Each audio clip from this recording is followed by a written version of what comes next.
क्या हम इसके लिए जागरूक हो पाए हैं?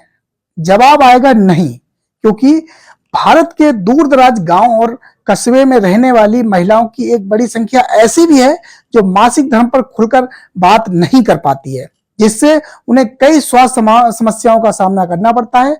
ऐसी महिलाओं को पीरियड्स हाइजीन के प्रति जागरूक कर रही हैं हमारे साथ डॉक्टर मीरा पाठक। नमस्कार, मेरा नाम डॉक्टर मीरा पाठक है। मैं एमबीबीएस एमएस गायनी हूँ। पूरे विश्व में 28 वर्ल्ड मेंस्ट्रुअल हाइजीन डे या विश्व मासिक स्वच्छता दिवस के रूप में मनाया जाता है। इसका मई 28 को मनाया जाना कोई संयोग नहीं, बल्कि इसके पीछे एक सोच है। वो सोच ये है कि मई का महीना वर्ष का 5वां महीना होता है और नॉर्मली मासिक धर्म या पीरियड्स 5 दिन के लिए लास्ट करते हैं। वहीं अगर देखा जाए तो ये 28 तारीख को इसलिए मनाया जाता है क्योंकि नॉर्मल मासिक धर्म का चक्र या मेंस्ट्रुअल साइकिल की लेंथ 28 दिन की होती है। ये इसलिए मनाया जाता है ताकि लोगों में मासिक धर्म या पीरियड्स की तरफ जागरूकता बढ़े और जो इस विषय के आसपास सोशल टैबू है या जो सामाजिक झिझक है उसको मिटाया जा सके। अगर देखा जाए तो महिला के लिए मासिक धर्म आना कोई बीमारी या फिर बाद में कोई अभिशाप नहीं है, बल्कि उसका नॉर्मल आना या रेगुलर आना ये दर्शाता है कि महिला पूर्ण रूप से स्वस्थ है। आइए जानते हैं कि एक नॉर्मल मेंस्ट्रुअल साइकिल क्या है और उसके दौरान हाइजीन या स्वच्छता कैसे मेंटेन की जा सकती है।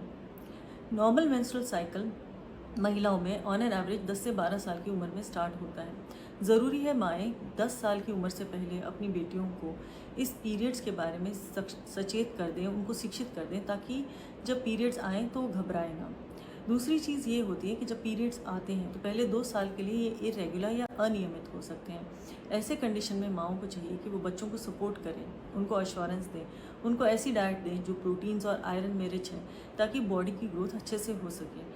साथ ही एक्सरसाइजेस को लाइफस्टाइल में ऐड करें, जैसे स्विमिंग है, साइकिलिंग, योगा, ब्रीदिंग एक्सरसाइजेस, ताकि जो हार्मोन्स का बैलेंस है वो ठीक से बन पाए। यदि पीरियड्स 8 साल से पहले आते हैं या 15 साल के बाद तक नहीं आते तो ऐसे कंडीशंस में डॉक्टर की सलाह ज़रूर लें। अगर देखें तो मेंस्ट्रुअल साइकिल की जो नॉर्मल लेंथ है या एवरेज लेंथ है वो 28 दिन की होती है, पर अगर ये 21 से लेकर 35 दिन तक की नॉर्मल मानी जाती है। वहीं अगर पीरियड्स की ड्यूरेशन देखें तो ऑन एन एवरेज 5 दिन की होती है, बट 3 से लेकर 7 दिन की नॉर्मल मानी जाती है। और जो फ्लो है वो 1 से लेकर 3 पैड्स पर डे पे नॉर्मल माना जाता है।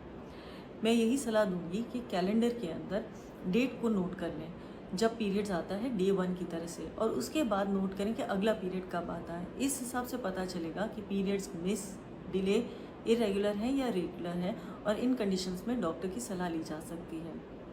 अगर पेट दर्द की बात करें तो नॉर्मली हल्का फुल्का पेट दर्द या एब्डोमिनल क्रैम्प्स पीरियड्स के वक्त हो सकते हैं। वो इसलिए होते हैं ताकि ब्लड इजीली यूट्रस से एक्सपेल हो सके। हावेवर अगर दर्द इतना ज़्यादा है कि फंक्शनिंग अफेक्ट हो रही है तो हो सकता है कोई बीमारी एसोसिएटेड है, जैसे पीआईडी, पीसीओडी, एंडोमेट्रियोसिस, और ऐसी कंडीशन में डॉक्टर की सलाह लेने की ज़रूरत है। और साथ में डॉक्टर की सलाह से पेन किलर्स लिए जा सकते हैं। हल्के फुल्के दर्द को योगा के आसन जैसे भुजंग आसन है, इन सब से रिलीव किया जा सकता है, या फिर बाद में रेस्ट या गर्म पानी की सिकाई से ठीक किया जा सकता है। आइए जानते हैं कि मेंस्ट्रुअल साइकिल के वक्त हाइजीन या स्वच्छता कैसे मेंटेन कर सकती है। पहले जानते हैं कि मार्केट में ऐसे कौन से प्रोडक्ट्स हैं जो इस टाइम पे यूज़ किए जा सकते हैं। सबसे पहला प्रोडक्ट है सैनिटरी नैपकिन या सैनिटरी पैड्स। ये शहरों में सबसे ज़्यादा इस्तेमाल किया जाता है। इसे यूज़ करना बहुत आसान है, इसे डिस्पोज करना और भी आसान है। इसे हर 4 से 6 घंटे बदल लेना चाहिए, चाहे वो सोप हो चाहे ना सोप हो। दूसरी चीज़ है कि गाँव में कॉटन के पैड्स या कपड़े के पैड्स अभी भी इस्तेमाल किए जाते हैं। इनका इस्तेमाल तब तक ठीक है जब तक उनको साफ़ करना आसान है और धूप में सुखाया जा सके। अगर इनकी सफाई ठीक से नहीं हो सकती या धूप में नहीं सुखाया जा सकता तो इनका इस्तेमाल नहीं करना चाहिए, क्योंकि इससे इन्फेक्शन होने के चांसेस बढ़ जाते हैं। इनको भी 4 से 6 घंटे में बदल लेना चाहिए।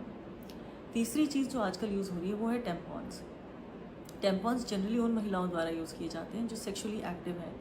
ऐसी महिलाएं इन टेम्पॉन्स को अपने शरीर में इंसर्ट कर सकती हैं, और इनका फ़ायदा ये होता है कि टेम्पॉन्स लीक प्रूफ होते हैं और एक्सरसाइजेज और स्विमिंग के दौरान भी यूज़ किए जा सकते हैं।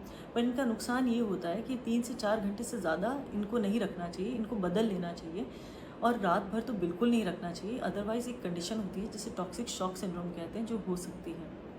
चौथी और जो आजकल बहुत कॉमनली यूज़ हो रही है वो है menstrual cups. Menstrual cups silicon के बने होते हैं, इनको भी शरीर के अंदर इंसर्ट किया जाता है और नॉर्मली ये ब्लड को कलेक्ट करते रहते हैं। जब ब्लड भर जाता है तो इन कप्स को रिमूव करके, ब्लड को डिस्कार्ड करके, कप्स को वॉश करके री इंसर्ट किया जा सकता है। इनका फ़ायदा ये है कि कप्स एनवायरनमेंट फ्रेंडली होते हैं और इनको कम से कम 8 से 10 साल तक रीयूज़ किया जा सकता है। अब अगर देखा जाए कि जब भी हम प्रोडक्ट्स यूज़ करें तो हम हाथ अच्छे से धोएं। प्रोडक्ट्स यूज़ करने के बाद, इंसर्ट करने के बाद, लगाने के बाद हाथ अच्छे से फिर से धोएं। जब प्रोडक्ट्स को डिस्पोज करना हो तो अच्छे से न्यूज़पेपर में रैप करें और ढके हुए डस्टबिन के अंदर डाल दें। साथ ही नॉर्मली जेनाइटल एरिया को क्लीन रखें। जेनाइटल एरिया को ल्यूकवार्म वाटर और जेंटल सोप के द्वारा क्लीन किया जा सकता है बाहर से। अंदर से डूशिंग बिल्कुल मना है और वी वॉशेस का इस्तेमाल किया जा सकता है, पर दिन में 1 बार। अगर इन मेथड्स को, इन मेजर्स को हम नहीं अप्लाई करते हैं तो हमारे अंदर जो बीमारियां हो सकती हैं वो है urinary tract infections, reproductive tract infections या फिर रैशेस, इचिंग, फंगल इन्फेक्शंस। कभी कभार ये इन्फेक्शंस इतने फैल जाते हैं कि ट्यूब्स को बंद कर देते हैं और इसकी वजह से इनफर्टिलिटी या सर्वाइकल कैंसर होने के चांसेस भी बढ़ जाते हैं। अगर हम इन सब चीज़ों का ध्यान रखें, अपने खान पान, डाइट, लाइफस्टाइल, एक्सरसाइजेस का ध्यान रखें, पीरियड्स के वक्त हाइजीन का इस्तेमाल करें, तो हम पीरियड पॉजिटिव हो सकते हैं और पीरियड्स को सकारात्मक ढंग से जी सकते हैं।